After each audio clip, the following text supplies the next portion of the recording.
Nah, aku bikin konten masak-masak tapi suaraku seorang Jakarta lah gitu ya kan, lebih baku, nggak laku. Tapi aku bikin lah konten yang ala-ala orang Medan. Kayak gini lah aku bikin. Aku angkat kakiku makan dan dobi tumbuh pakai ikan teri.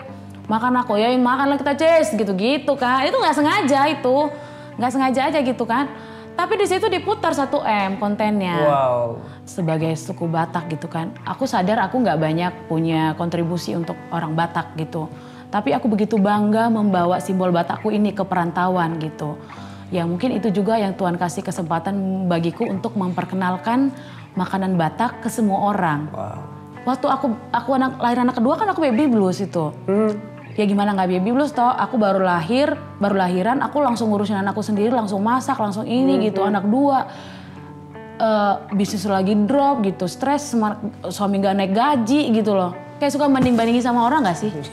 Iya. Ya kan, aku tahu loh dia kayak mana Tuhan, aku tahu. Tapi kok kau berkati ya dia, aku enggak loh, emang apa dosaku?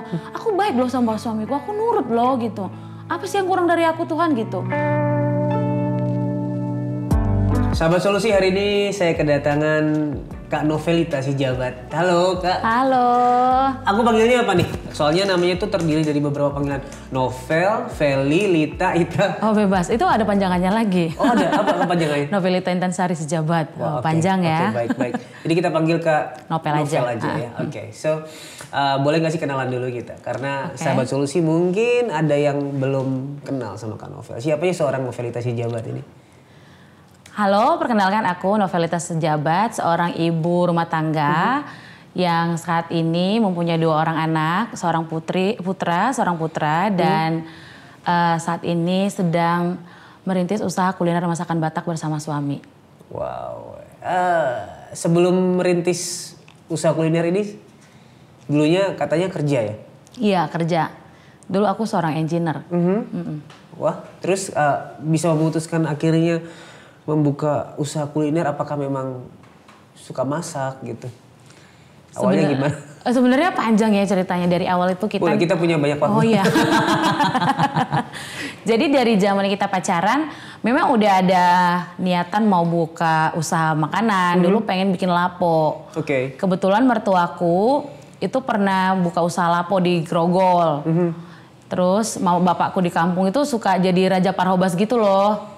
Itu apa? Boleh diterangkan juga nih. Sama Zulsi mungkin ada yang nggak tahu. Nah, jadi kalau di kampung itu kan kita ada kayak syarikat, kayak kalau ada orang pesta yang masak itu bukan catering, orang satu kampung. Nah, harus ada yang ketuanya kan. Nah, bapakku sering jadi raja parhobasnya gitu. Jadi mungkin karena sering ngelihat mereka di dunia permasak-masakan, terus aku anak pertama yang tugasnya memasak gitu. Kalau kita di rumah kan di kampung itu bagi-bagi tugas kan. Ada yang masak, tukang ini segala macam gitu. Aku memasak. Jadi lumayan tidak asing dengan bumbu dapur. Jadi kalau ngobrol sama suami kayaknya cocok nih buka usaha itu gitu. Tapi kan seringnya kita menikah kan, akhirnya kita menikah nih. Tuhan langsung kasih rezeki punya anak. Setelah diperhadapkan dengan dunia pernikahan dan akhirnya akan menjadi calon seorang ibu dan dia calon seorang ayah, kayaknya nggak ada yang mau resign gitu. Kayaknya mimpi kita kubur dulu lah gitu. Kita yang realistis aja lah dulu gitu lah ya. Pokoknya kan. Yang aman dulu nih kerja buat anak. Yang aman dulu lah gitu kan. Waktu itu suamiku tuh sambil taksi online. Ya kan. Terus aku juga tetap kerja sebagai engineer. Tapi aku dulu tuh mobile, jadi sering keluar kota. Akhirnya setelah aku melahirkan anak yang pertama, ada titik di mana aku tuh kayaknya passionnya berubah gitu loh. Kayak mungkin naluri seorang ibu. Salah satunya mungkin penyebabnya adalah kurangnya waktuku bersama anak. Jadi dulu kita tinggalnya di rumah mertua. Ditinggal di rumah mertua. Terus aku tuh berangkat pagi, pulang malam. Kayak gak ada waktu sama anak pertama. Itu sih tuh kayak aku kayak sampai sekarang itu masih kayak dulu gak ada waktu ya sama anak pertama gitu. Akhirnya memutuskan resign.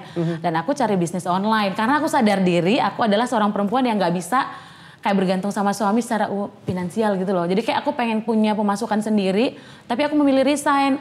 Akhirnya aku cari usaha yang bisa aku kerjain dari rumah, tapi aku menanggalkan seragam engineer-ku. Dengan perdebatan yang panjang pasti dengan orang tua juga. Itu setelah berapa tahun bekerja di dunia engineer? Kurang lebih 5 lebih lah ya, nggak terlalu lama karena aku juga merantau belum lama ke Jakarta. 5 tahunan lah ya. Akhirnya aku menanggalkan seragam itu, terus jadi ibu rumah tangga. Terus saat COVID, itu tuh bisnis online kan malah yang melejit. Betul, ya kan? Iya.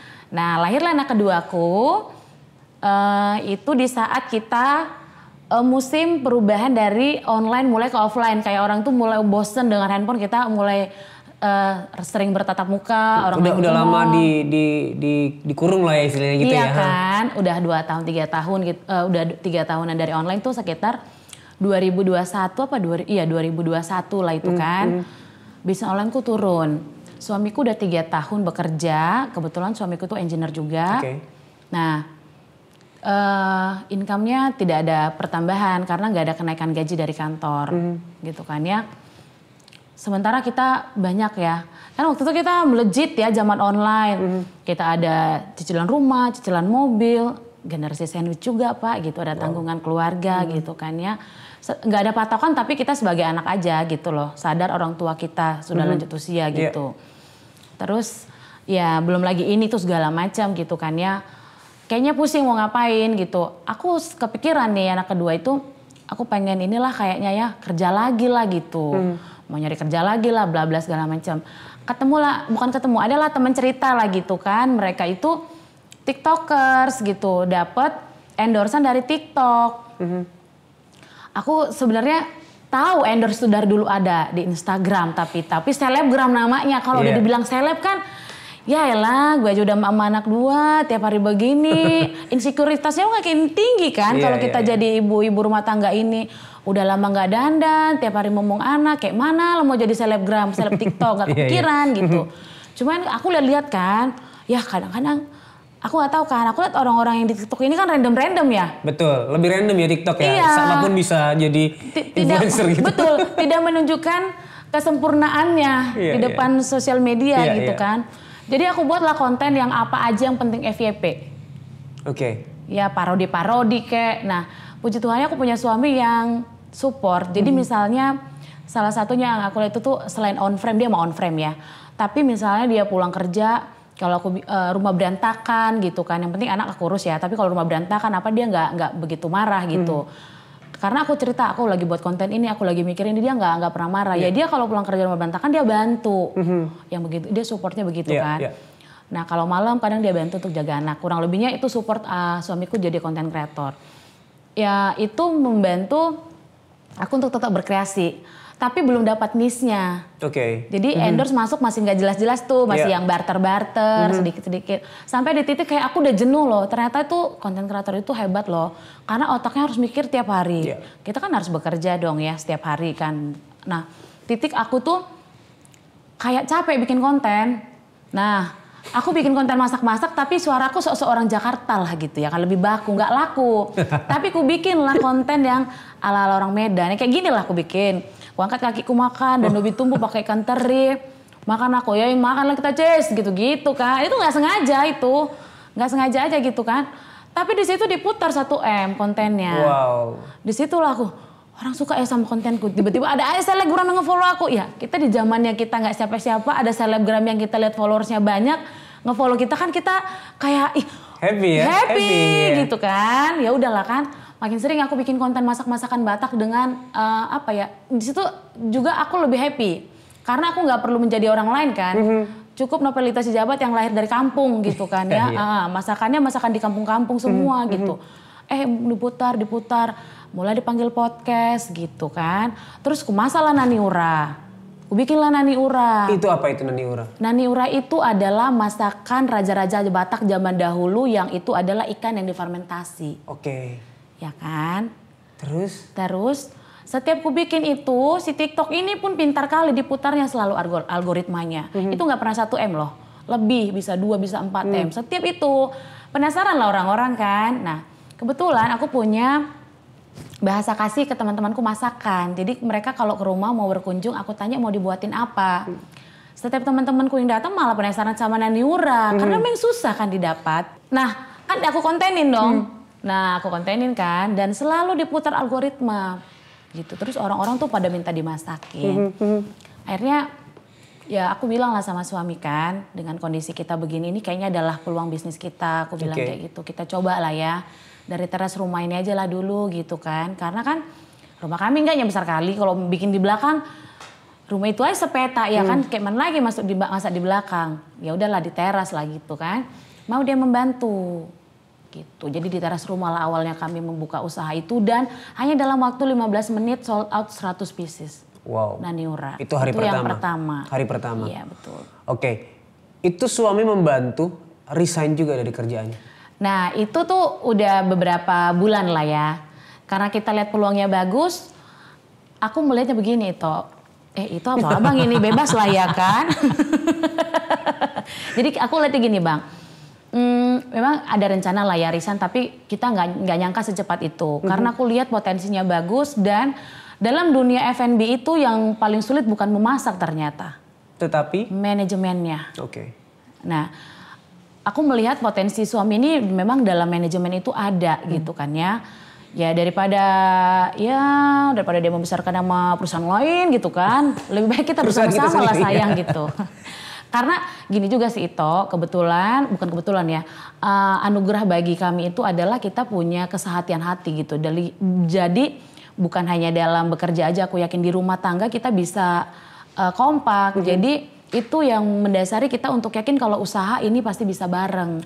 Karena kan paling sulit itu kerja bareng orang yang terdekat loh, ya nggak sih? Betul. Nah akhirnya aku mengajukan nama suami, bisa nggak kalau misalnya kamu one day akhirnya resign gitu.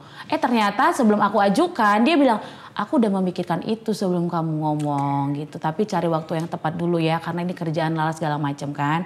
Supaya ya ambil waktu lah gitu sama bosnya dulu nanya segala macam. Akhirnya ya 3 bulanan kita merintis usaha, kita akhirnya resign. Dan itu akhirnya kita putuskan juga untuk ngontrak 1 ruko di dekat rumah dengan alasan begini toh. Aku ini kan ngambilnya Naniura, ayam andaliman, tidak ada yang non halal. Tapi banyak orang yang penasaran. Kebetulan followers itu kan nasional kan dari ini kan latar belakang kan. Mereka pengen nyoba. Tapi adalah satu followersku yang kebetulan temanku juga lah, teman online lah ya, bilang sama aku gini, aku tuh sebenarnya pengen masak masakanmu.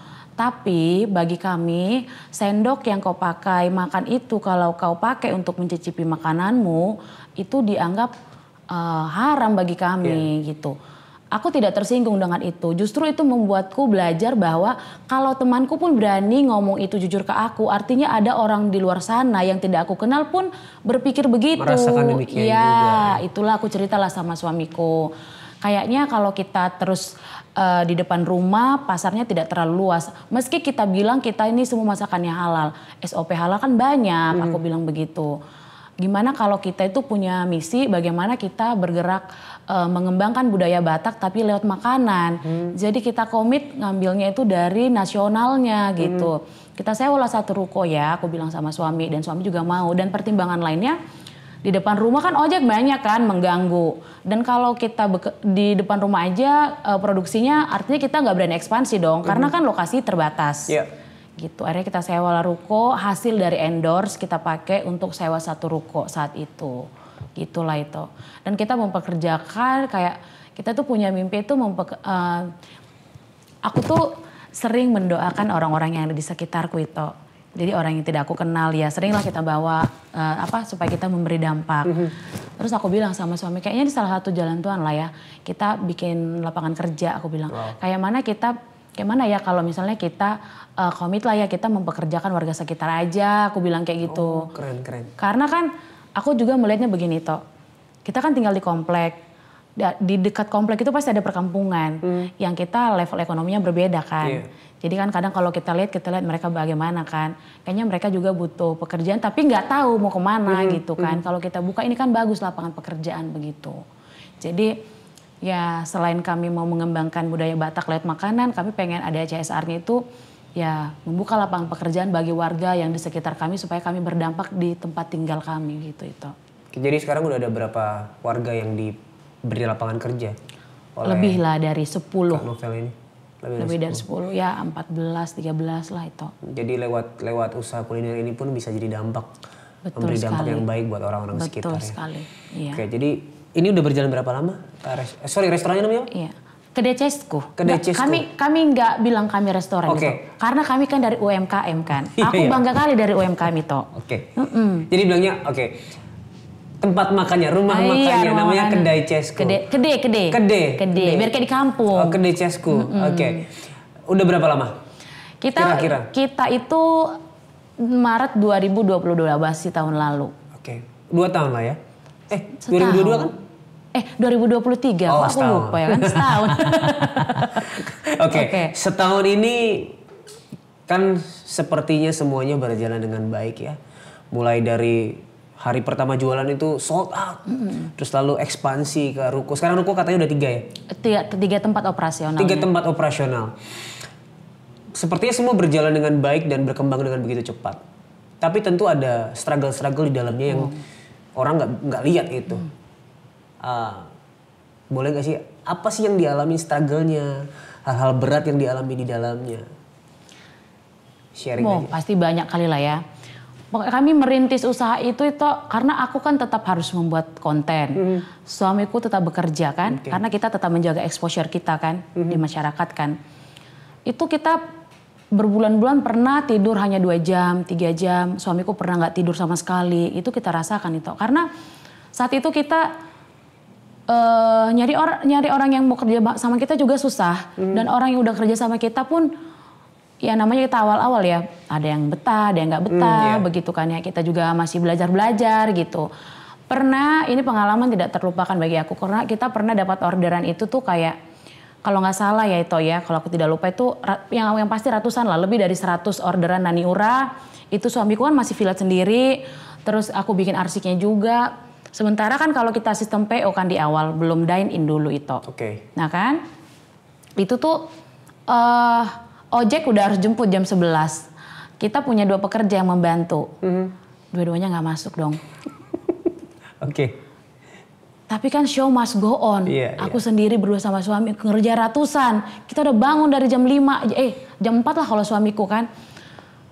Nggak tahu mau gimana. Tapi aku mikir gini, kalau aku nangis, kalau aku nggak marah-marah, energiku habis. Ini makanan enak gak enak ini tergantung mood yang masak loh. Gitu ya? Iya benar, itu benar. Itu nyata itu. Dengan resep yang sama, tapi mood itu mempengaruhi rasa masakan. Aku take time gitu kan, beberapa menit gitu kayak tarik nafas, nyanyi sebentar gitu kan ya. Supaya mengembalikan mood dan kayak yakin aja pasti ini beres kok Tuhan gitu loh. Ya puji Tuhan berjalan lancar walaupun kita kayak macam di demo tukang ojek gitu. Karena telat kan, dimaki-maki mah kita sering sama tukang ojek.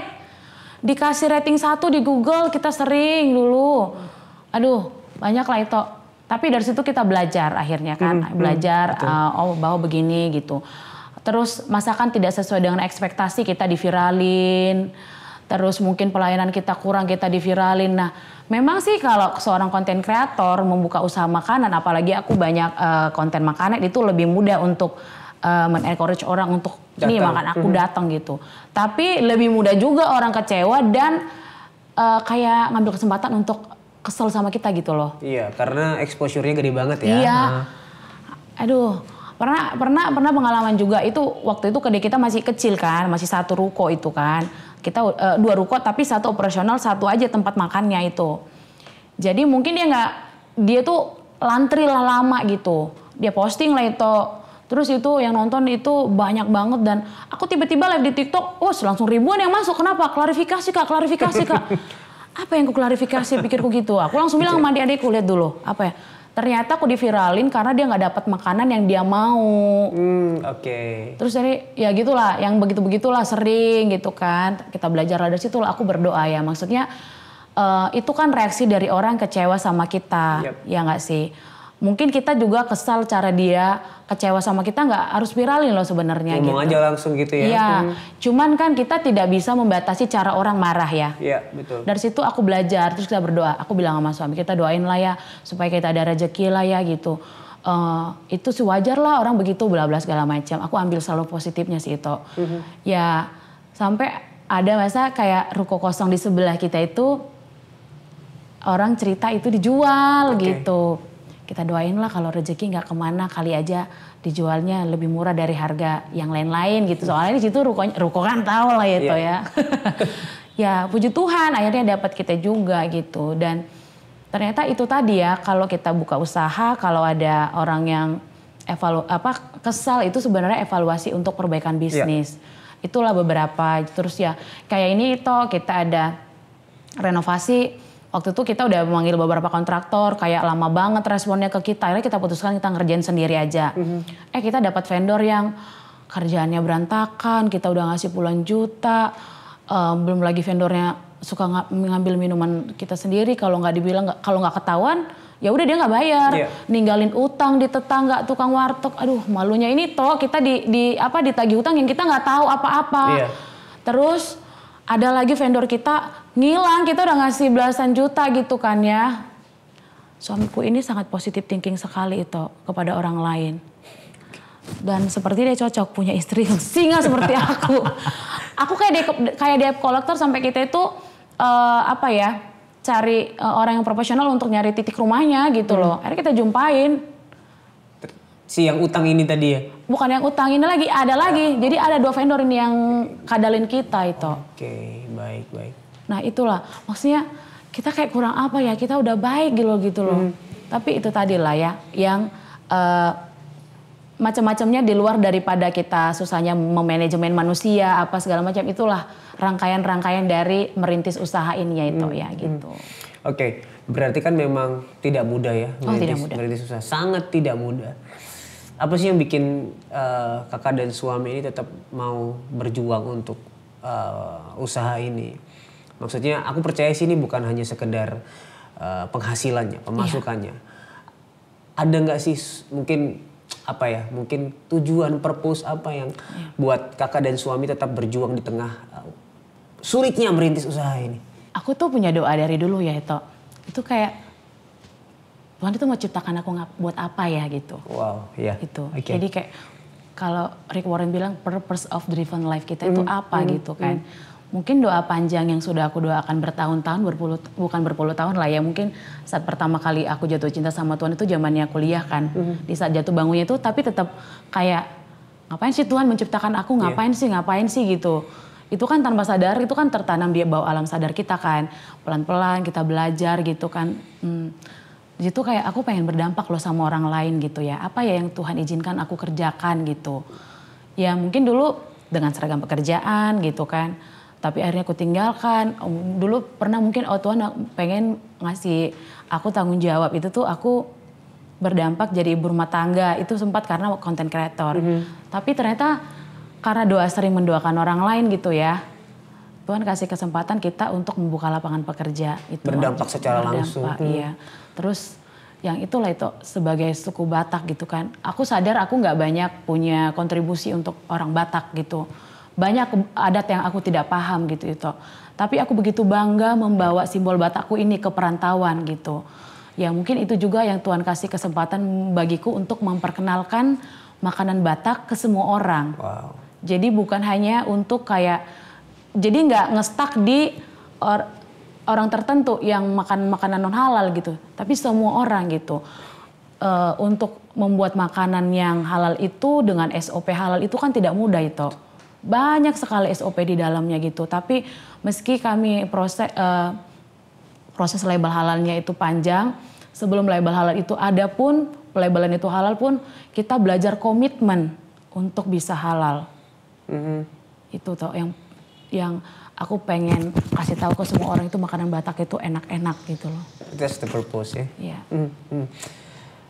Oke, tadi kan kita ngobrol tentang masa-masa yang sulit di dalam usaha kedai Cesku. Boleh nggak kita ngobrol tentang masa-masa sulit dalam hidup? Karena setiap orang pasti punya titik terberat, titik terendah, titik yang sulit dalam hidup. Pernah nggak sih ada dalam titik yang sangat rendah, sangat sulit? Oh pernah lah itu.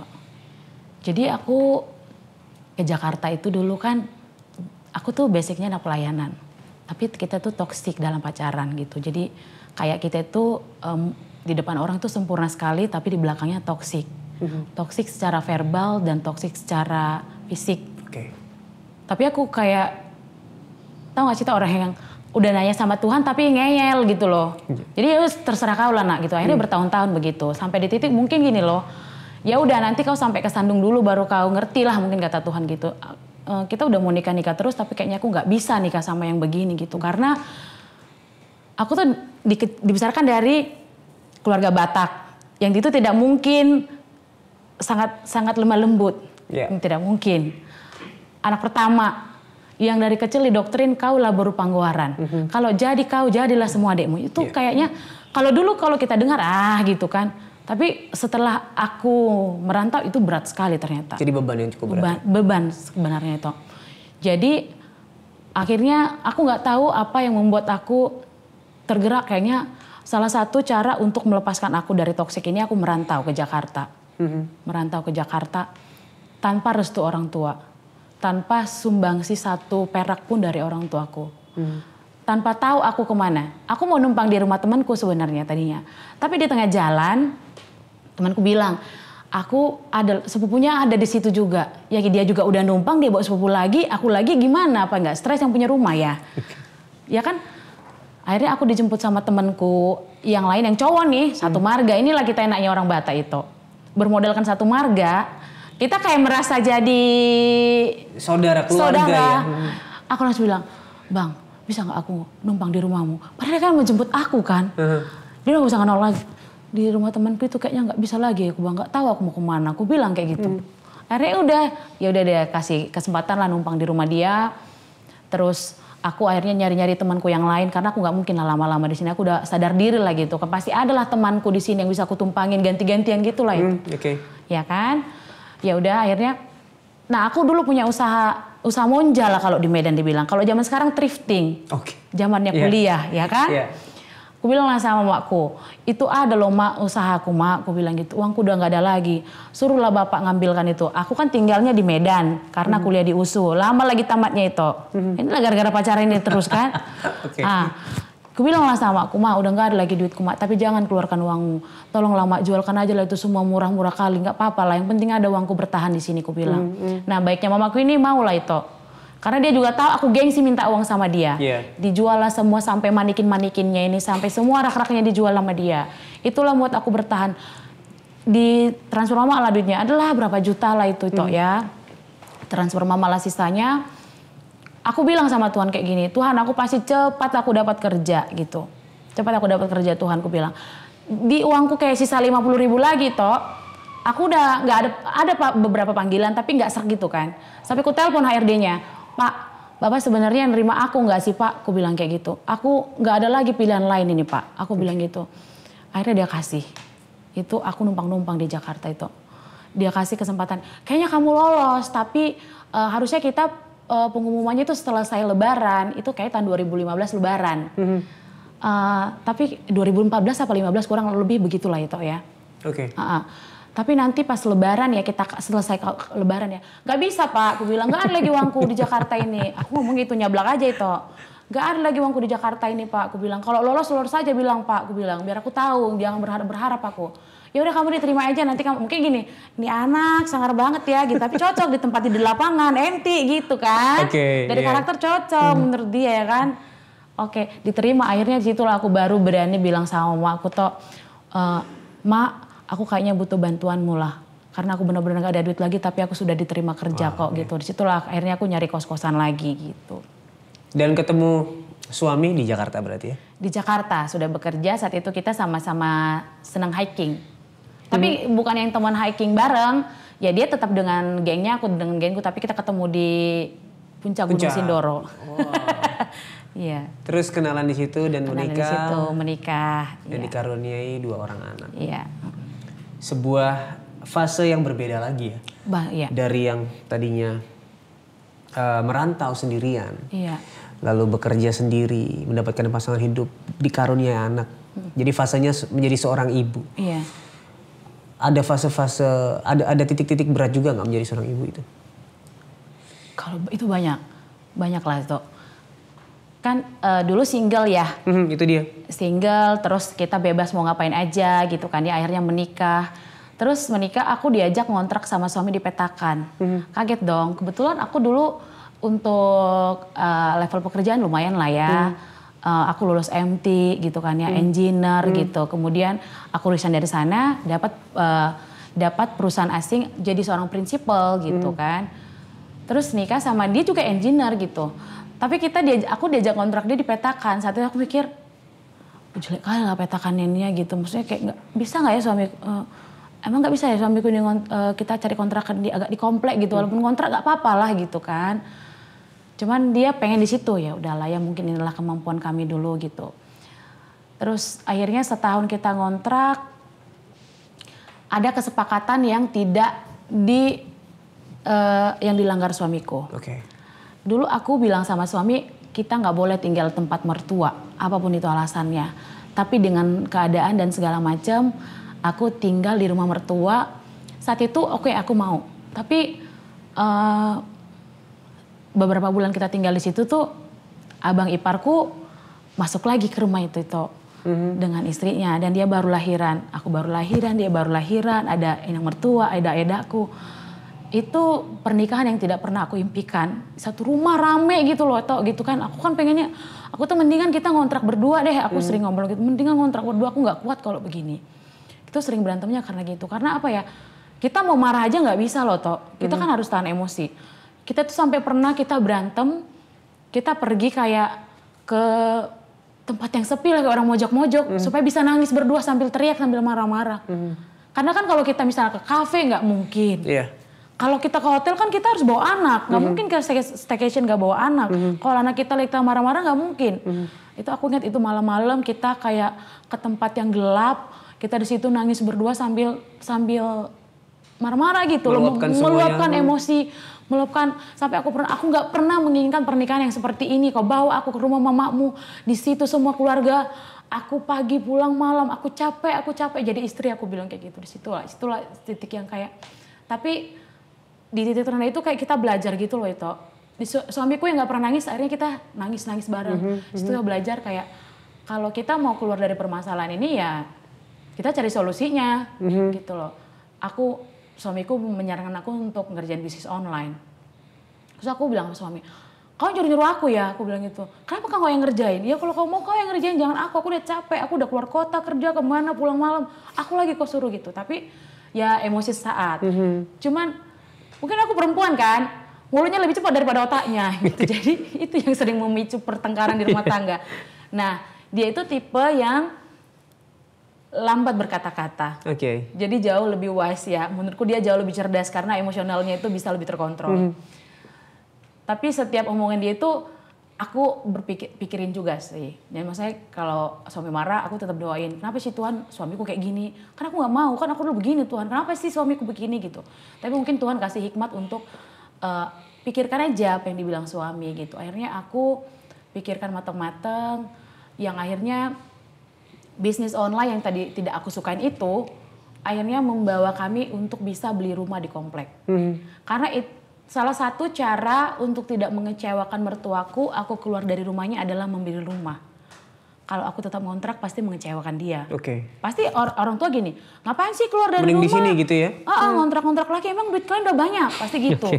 Tapi aku tidak menyalahkan dia ya karena aku udah jadi seorang ibu. Kalau aku pun mungkin begitu kali ya kalau punya anak ya. Ya caranya kita beli rumah, ya puji Tuhan bisnis online yang tidak aku sukain itu ternyata itu membawa kita bisa membeli rumah. Meski akhirnya jatuh, tapi setidaknya kita membawa ke ekonomi level up juga kan. Lebih baik lagi gitu.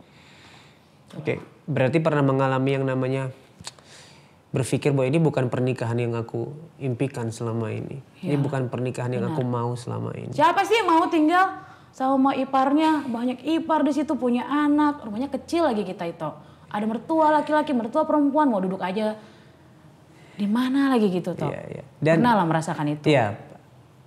Terus setelah sekarang bagaimana memandang pernikahan? Kalau sekarang aku happy malah itu, pernah menjalani itu. Jadi anak kampung yang dididik keras sama orang tuaku, membuat aku di Jakarta akhirnya bisa struggle. Aku mengalami yang namanya pernikahan. Kalau orang bilang, kau mah enak. Lah aku pernah ngontrak kok, ngalamin kok, namanya baru 2 bulan ngontrak dinaikin 500.000, ngalamin. Jadi kalau orang ngomong apa, aku pernah ngalamin. Kau kan tinggal sendiri nggak tahu rasanya tinggal tempat rumah. Aku ngalamin. Dan menurutku proses-proses itu yang membuat kita Mungkin sampai buka usaha juga itu yang bikin kita tetap kuat ngadepin orang. Ya kita juga di tempat kuat kok, mental kita ada kok menjalani itu gitu loh. Dan kalau kita kayak membuat kita makin ini loh Tok sama suami makin klop gitu, makin happy, makin kompak gitu. Jadi kalau ada masalah kita ingat kita dulu pernah susah loh. Kita pernah uang kita tinggal berapa ratus ribu, kita nangis-nangis berdua loh, mikir kayak gimana dapat duit lagi. Jadi kalau sekarang kita kekurangan, Tuhan dulu memberkati kita begitu loh. Gak mungkin Tuhan gak memberkati kita sekarang. Tuhan kan sama dari dulu sampai sekarang gitu. Jadi kita selalu jadi kayak teman gitu toh, bukan hanya pasangan suami istri yang secara suami dan istri gitu. Jadi kayak teman sohib gitu. Jadi proses-proses yang ada itu membuat kakak dan suami semakin erat, semakin kompak. Iya. Kalau melihat peran dan pekerjaan Tuhan di dalam pernikahan, rumah tangga dan keluarga kakak, itu gimana Kak? Kalau nggak Tuhan yang ada di dalam rumah tangga kita ini, kita nggak mungkin bisa begini sih Tok, kuat menjalani semuanya gitu. Tuhan itu baik banget. Sangat baik. Kayak kalau ngelihat, apalagi kan aku melihat ya dari titik-titiknya ya. Step-step tangga-tangganya itu kan aku lihat dan aku rasakan, aku nikmatin ya. Gitu. Kalau bukan karena penyertaan Tuhan, nggak akan bisa begini gitu loh Tok. Nggak ada akan bisa merasakan bagaimana membangun bisnis di tempat yang begitu kuat banget. Persaingannya ini di ibu kota kan gitu. Oke, kan kita ngobrolin tentang penyertaan Tuhan nih. Kadang-kadang kita di dalam titik yang rendah itu merasa seakan-akan Tuhan nggak ada, Tuhan nggak menyertai, Tuhan nggak baik, Tuhan nggak tolong. Dan itu membuat kita nggak bisa sukacita, nggak bisa bersyukur di dalam keadaan yang berat gitu. Iya. Kakak gimana ngeliat itu? Maksudnya ketika ngalamin hal yang berat, ketika ngalamin hal yang menyesakkan, yang nggak enak, bagaimana tetap bisa melihat bahwa Tuhan itu baik? Bagaimana bisa bersuka cita, bagaimana bisa bersyukur? Yang pertama itu memang ini ya Tok, nanya dulu sama dia sih. Jadi aku tuh punya kebiasaan tuh kalau punya masalah itu tuh suka nangis sendiri, teriak-teriak tuh sama Tuhan gitu. Kayak penyembahan, nangis. Terus aku inget mungkin manifestasi dari usaha yang kita buat ini, aku tuh dulu pernah journaling. Aku ingat sekali untuk lepas dari finansial kita yang pernah hancur-hancuran gitu loh. Yang aku sampai hampir mau bekerja itu gitu. Itu kan finansial kita tuh bukannya kurang, cukup pada saat itu. Cuman kan namanya juga seorang ibu kan, mikirin anakku nanti kayak mana lah sekolahnya nih kalau kita tetap gini gitu kan. Di situ aku journaling, nangis gitu kan. Di situ aku melihat kayak Tuhan, aku tuh selalu teringat gini loh, imanmu itu hanya sekecil biji sesawi gitu. Itu kan kecil kali loh. Aku sering bilang sama Tuhan, kecil kali loh biji sawi itu Tuhan, masa sih aku gak punya? Masa sih aku gak percaya samamu? Masa sih kau gak memberkati aku? Tuh sering, aku sering. Sampai sekarang tuh masih kalau ada masalah tuh masih gitu. Masih sering. Jadi aku melihat itu kayak, Tuhan tuh kalau cuma uangnya kau minta, kecil kalinya sama aku. Ya udah kau setia aja gitu loh. Itu sih, itu yang paling sulit. Sulit tapi pasti Tuhan ada gitu loh. Setia itu paling sulit memang. Iya. Karena ya itu yang tadi aku bilang ya, seringkali kita di dalam keadaan yang gak baik, susah untuk melihat bahwa Tuhan menyertai. Kita merasanya Tuhan gak menyertai. Kayak suka banding-bandingin sama orang gak sih? Iya. Ya kan, aku tahu loh dia kayak mana Tuhan, aku tahu. Tapi kok kau berkati ya dia, kok aku enggak loh, emang apa dosaku? Aku baik loh sama suamiku, aku nurut loh gitu. Apa sih yang kurang dari aku Tuhan gitu? Padahal Tuhan, gak usah kau marah-marahin aku, kau tenang aja. Padahal Tuhan mau bilang gitu kan. Yang paling sulit itu adalah kan berdamai sama keadaan dan berdamai sama Tuhan. Iya kan? Menurutku kalau kita udah berdamai sama semuanya, itu paling kayak rezeki itu lancar aja gitu loh Tok. Menurutku ya. Menurutku berdamai sama keadaan itu membuat kita rezeki lancar. Karena itu memang paling sulit. Karena kita kan suka denial. Iya. Dan kayaknya itu yang sering jadi masalah orang ya. Dia bilang, aku udah begini, udah begitu kok kayaknya aku gak diberkati. Seakan-akan kita membuat Tuhan berhutang sama kita. Iya, itu doaku dulu. Dan itu yang membuat kita ujungnya menjadi menyalahkan Tuhan. Waktu aku lahir anak kedua kan aku baby blues itu. Ya gimana nggak baby blues toh? Aku baru lahiran, aku langsung ngurusin anakku sendiri, langsung masak, langsung ini gitu. Anak dua, bisnis lagi drop gitu, stres, suami nggak naik gaji gitu loh. Jadi baby bluesnya gimana tuh? Suamiku nggak datang aja, aku panggil aku bisa nangis. Oke. Kayak kau nggak sayang sama aku, kok nggak tahu jadi ibu gitu-gitu loh toh. Kayak aku nyalain suami terus. Iya. Suami itu baik banget loh memang. Kadang ya untungnya dia tipikal laki-laki yang punya kecerdasan emosional yang baik. Dia tahu ya istrinya begitu. Dia nggak marah balik ya?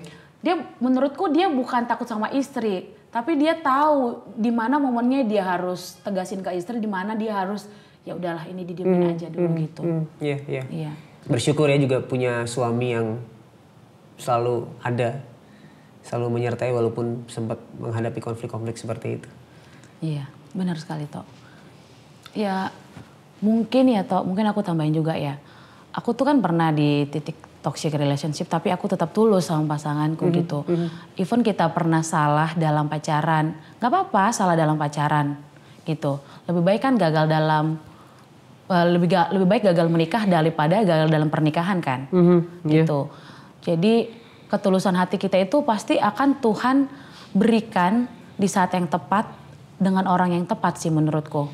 Karena aku menemukan akhirnya menemukan juga kan laki-laki yang benar-benar tulus juga mengasihiku walaupun waktunya mungkin jauh dari yang aku bayangkan. Maksudnya dulu kan kayak berapa tahun aku pacaran sama orang gitu kayaknya toksik mulu, dijahatin mulu gitu kan kita tulus sama dia gitu. Seringnya berjalannya waktu aku menyembuhkan lukaku dulu, aku memperbaiki diriku dulu. Akhirnya Tuhan bilang ya kamu baik-baik dulu ya, udah kau kan tulus nih sekarang memperbaiki diri. Nanti ku kasih serupa dan segambar dengan kau nanti pasanganmu itu cerminan dirimu gitu. Ternyata Tuhan kasih juga kok. Iya. Gitu, seiring kita memperbaiki diri dulu gitu. Iya. Ngobrolin anak, menceritakan kebaikan Tuhan ke anak. Aku percaya sih bahwa langkah-langkah pertama anak mengenal Kristus adalah di rumah. Iya. Nah sejauh apa nih kakak bagaimana mengenalkan Tuhan, mengenalkan Yesus Kristus yang kakak sembah, yang suami kakak sembah kepada anak-anak? Kalau anak-anak itu apalagi yang pertama ya, anak pertama itu memang waktu anak pertama itu aku tuh kayak tiap malam tuh baca Alkitab loh dari dalam kandungan, dari dalam kandungan. Yeah. Terus yang pasti anak-anak itu kita bawa ke sekolah minggu ya. Dia bisa bersosialisasi dengan orang lain sambil menyembah Tuhan juga ya gitu. Terus nyanyi puji-pujian gitu. Terus kan sekarang tuh banyak buku-buku anak tuh kan serial-serial tentang Daud, tentang tentang Daniel gitu kan. Pokoknya tokoh-tokoh Alkitab gitu. Terus mereka itu ada channel YouTube yang mereka suka banget nonton tuh. Superbook bukan? Iya Superbook. Nah ini dia, PJCBN juga di Superbook. Nah kebetulan anakku tuh pinter banget toko Alkitab karena kita juga udah sering beli bukunya, buku-buku edisi toko Alkitab dan dia nonton kan, jadi lebih cepet dia nangkep. Terus anak-anak sekarang tuh kritis loh, kritis sekali. Betul. Kayak misalnya dia suka nanya, Mama itu kan Daud kecil sekali ya. Kok bisa dia melawan Goliat yang raksasa begitu Mama? Nah dia kan kita kasih tahu itu ada penyertaan Tuhan Bang gitu. Walaupun kita badannya kecil tapi kalau imannya besar itu artinya kita percaya Tuhan yang membantu kita. Yang begitu-begitu kita ajarin pelan-pelan sama anak-anak. Ya gitu. Anak-anak sih memang sekarang kritis banget ya. Iya. Bahkan ada pertanyaan dari anak-anak kecil, kenapa sih Tuhan Yesus harus mati di salib? Kan anakku, kenapa sih ya Ma aku harus lahir dari Mama? Kenapa sih Ma kita harus Kristen? Kenapa sih Ma harus ada Kristen dan Islam? Contohnya begitu. Yang begitu-begitu padahal umur 5 tahun gitu loh. Gimana ya cara menjelaskan sama dia? Nah makanya menurutku sih mengenal Tuhan, mengenal iman yang kita pegang itu juga perlu ya supaya terutama bagi orang tua ya. Supaya ketika anak bertanya kita bisa memberitahu yang jelas. Daripada mereka akan bertanya kepada orang yang salah. Atau mereka googling dan mendapatkan informasi yang salah. Iya anak-anak sekarang umur 5 tahun udah bisa googling loh. So orang tua nih harus ngerti. Harus juga benar-benar. Harus juga punya dasar-dasar iman yang kuat. Betul. Iya. So boleh tuh diterusin nonton Superbook ya. Kalau anak-anak emang tontonannya salah satu Superbook. Iya. Sampai apa lagunya? Yesus kau mati di salib itu kan ya lagunya. Bener ya? Iya itu lagu ininya iya. Wah, ini satu kesaksian solusi sekaligus Superbook. Oh ini sama-sama Superbook ya? Oh harusnya anakku kesini ya. Bahwa pelayanan CBN lewat Superbook juga memberkati sangat banyak. Apalagi waktu COVID loh, kan nggak bisa ke sekolah minggu. Betul. Nah kebetulan beberapa gereja yang kita lihat itu kayak kurang mencuri perhatian anak untuk fokus. Kalau si Superbook ini kan cara dia menjelaskan firman itu kan visualisasinya bagus. Visualnya juga bagus ya. Terus kakak-kakaknya itu kayak aktif gitu loh. Ayo kakak gitu. Jadi kayak anak-anakku suka gitu. Iya. Oke. Berdoa terus anak-anak bertumbuh dalam iman, bertumbuh dalam Yesus Kristus dan juga orang tuanya supaya ketika anak-anak ditanya, anak-anak membutuhkan penjelasan, orang tuanya bisa, kakak dan suami bisa terus mengajarkan iman yang benar kepada Yesus Kristus. Wow. Oke. Target ke depan buat Kedai CSku. Aduh, takut salah ngomong soalnya logatnya susah gitu. Lebih cocok kayak ngomong. Rencana ke depan Kedai CSku. Kedai CSku. Rencana ke depan pasti kita akan ada buka cabang ya. Tapi tidak dalam waktu dekat gitu. Yang dalam waktu dekat ini, kalau ke depannya pasti buka cabang, tapi dalam waktu dekat ini aku pengen memperbaiki sistem-sistem gitu. Jadi menurutku F&B yang paling sulit itu adalah membangun sistemnya. Aku nggak mau terburu-buru buka cabang, yang akhirnya kita ada di mana-mana tapi tidak terkontrol. Aku pusing, ujungnya tutup satu, tutup semua gitu loh. Jadi aku pengen satu settle tapi jelas secara SOP gitu. Bagaimana manajemen semua manusianya, manajemen waktu, orang bisa terpuaskan secara servis gitu. Wow. Gitu. Itu sih. Oke. Itu kan di dalam bidang sistem, dalam bidang teknis di usahanya. Tapi untuk purpose apa yang belum tercapai nih, yang pengen dicapai ke depan dengan Kedai CSku ini? Kalau aku pengennya itu bisa ini sih, pameran makanan Batak Naniura ini ya, terutama itu bisa go internasional sih itu. Jadi apa ya, kayak memperkenalkan budaya Batak itu tuh ke seluruh dunia, bahwa ada loh makanan raja-raja Batak kita tuh, ada juga loh makanan mentah yang hits gitu. Karena salah satunya yang bikin aku memperkenalkan Naniura itu adalah aku melihat kefomoan kita itu dengan makanan mentah negara-negara tetangga gitu. Padahal kita punya gitu. Dan kita tapi kurang eksis untuk memperkenalkannya. Jadi saat Kedai CSku itu pernah algoritmanya diputar beberapa bulan trending topik, itu aku happy sekali. Sampai itu banyak sekali kan orang-orang yang tidak aku kenal, selebgram yang sudah MM-an followersnya itu beli tidak ada kita endorse satupun. Itu puji Tuhan banget ya, itu kebaikan Tuhan sama kita. Nah, itu yang bikin kita viral berbulan-bulan. Nah itu kan di Indonesia udah viral ya, tapi aku pengen itu dunia juga tahu loh makanan Indonesia.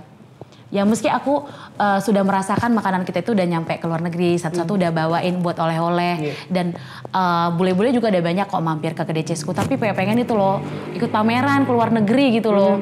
Jadi ada wadahnya dari Indonesia gitu, aku bisa pergi langsung gitu loh, memperkenalkan kayak ke bule, kayak ke Jepang, kayak kemana gitu loh, ke Eropa, ke Amerika gitu loh. Gitu. Aku mimpinya itu sih, tapi membawa nama Batak. Nama Bataknya itu aku pengen bawa. Oke. Itu dari segi teknis, segi purpose. Nah sekarang kan dari segi pelayanan. Kita tahu bahwa pelayanan bukan hanya di gereja ya. Apapun yang kita lakukan di hadapan Tuhan. Coram Deo, itu berarti tidak ada yang tersembunyi. Dan bahkan di dalam pekerjaan kita, di dalam bisnis kita itu pun kita memuliakan Tuhan. Dari sisi itu bagaimana kakak melihat Kedai CSku ini menjadi tempat pelayanan yang memuliakan Tuhan bagi kakak dan suami? Salah satu ayat Alkitab yang saat ini menghidupi aku adalah Kolose 3 ayat 23. Apapun yang kamu perbuat, perbuatlah dengan segenap hatimu seperti untuk Tuhan. Jadi aku mempekerjakan orang-orang yang ada di Kedai CSku itu, aku melayani mereka itu tidak memandang mereka dari latar belakang pendidikannya saja toh. Tidak melihat mereka itu tuh orangnya bagaimana gitu. Tapi aku memperlakukan mereka seperti sahabat. Gitu. Jadi aku nggak mau mereka itu melihat ini bos, ini pekerja, aku nggak mau. Aku pengen kita itu bareng-bareng jadi satu tim. Even kamu dulu cuman tamat SMP, even ibu itu cuman bisa baca tulis tapi nggak sekolah. Meski ibu itu hanya ibu rumah tangga biasa gitu. Aku pengen kita gandengan gitu. Jadi aku pun di sana melayani mereka, melayaninya itu dalam artian tidak membeda-bedakan mereka juga gitu. Dan selalu mengajarkan kepada orang-orang yang ada di Kedai CSku itu tuh kita suka ada evaluasi ya. Aku ngelihat anak-anak itu satu persatu. Gak mudah loh toh mempekerjakan orang-orang yang minim pendidikan ya. Ya gitu kan ya. Kita memperbaiki attitude-nya gitu, bahkan kadang kebersihannya gitu.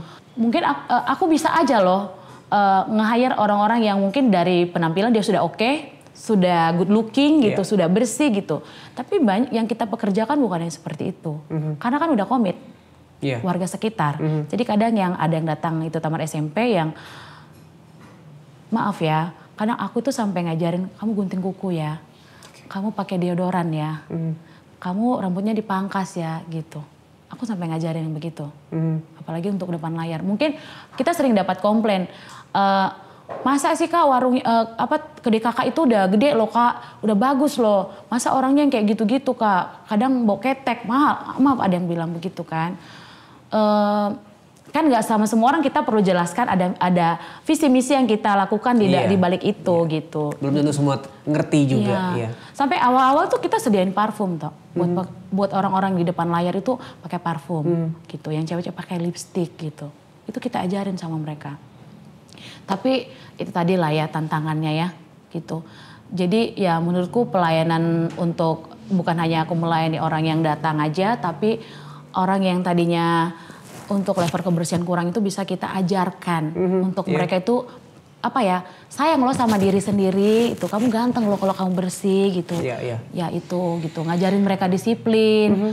So bisa disimpulkan bahwa bentuk pelayanan yang kakak lakukan, suami kakak lakukan di usaha kedai CSku ini adalah dengan membantu orang-orang meningkatkan selain taraf hidup, tapi bagaimana mereka berpenampilan, bagaimana mereka bisa punya komitmen dan semakin baik ke depannya gitu ya kak ya.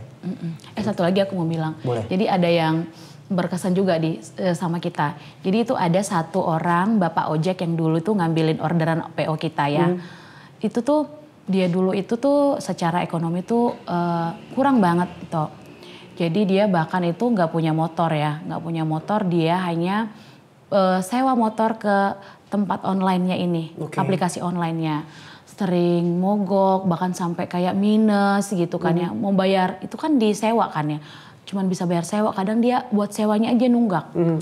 Nah, dia minta kerjaan sama kita. Awalnya itu cuma kita suruh bersih-bersih, suruh ini segala macem yang gak ada hubungannya sama dapur. Suruh bantu-bantu aja. Tapi karena dia setia sama kita dan ternyata dia punya potensi. Kalau nanti ke kedai CSku dia itu tukang bakar ikan kita. Wow. Sekarang dia orang yang kita percaya bisa belanja, bisa bakar ikan, bisa beresin dapur. Bahkan sekarang anaknya udah kerja sama kita. Kadang freelance itu adalah adik-adik dia. Kita kasih motor dia sekarang untuk bisa transportasi dia, jadi nggak capek jalan ke tempat kita. Di situ sih aku melihat aku bukan melihat kayak hebat nih kita nggak, tapi kayak Tuhan aku bisa juga ya Tuhan ya. Orang yang tadi kita lihat itu secara mau makan aja susah. Sekarang kemarin aku ketemu sama istri, aku udah lihat ada gelangnya yang emas gitu kan, itu kayak happy loh itu. Ternyata itu membuat melihat orang yang taraf ekonominya meningkat itu membuat kebahagiaan yang nggak bisa kita bayar dengan duit saja gitu loh. Ternyata dampaknya ada loh. Aku ada loh dampaknya di dunia ini Tuhan sama orang gitu. Keren banget kak. Oke. Terakhir. Kakak kan pernah mengalami yang namanya pasang surut kehidupan pernikahan. Kakak merasa bahwa pernikahan itu tidak seperti yang dibayangkan. Tapi sekarang sudah menyadari bahwa pernikahan adalah anugerah. Pemberian dari Tuhan. Bahkan lambang Yesus sendiri dengan kita, dengan jemaatnya. Boleh nggak kakak kasih message sedikit buat sahabat solusi yang mungkin hari ini sedang mengalami pasang surut di dalam pernikahannya. Dan sekaligus terakhir berdoa bagi mereka. Pernikahan itu adalah berkat. Jadi kalau sudah menikah, itu adalah pelayanan yang harus kita kerjakan seumur hidup. Kita benar-benar melakukan itu untuk melayani Tuhan. Bukan hanya untuk melayani apa yang di depan mata kita. Dan yang paling penting adalah ketika berumah tangga, benar-benar kita saling sehati. Kalau udah sehati, apapun badai di depan sana akan bisa kita lewatin. Itu paling penting. Tuhan itu sayang sekali sama orang yang hidup dengan rukun damai. Itu sih paling penting. Karena kita sudah melewati banyak fase, kita melihat kalau kita bareng-bareng bisa loh. Itu yang paling sulit. Jangan ada yang paling. Jangan pernah ada yang paling dalam rumah tangga. Karena Rumah tangga itu adalah tempat untuk saling melayani ya. Iya. Oke, terakhir boleh berdoa buat sahabat solusi. Mari kita berdoa. Bapak Surgawi yang penuh dengan kasih dan penuh rahmat, kami bersyukur Tuhan ketika kami ada di tempat ini Tuhan, bukan suatu kebetulan.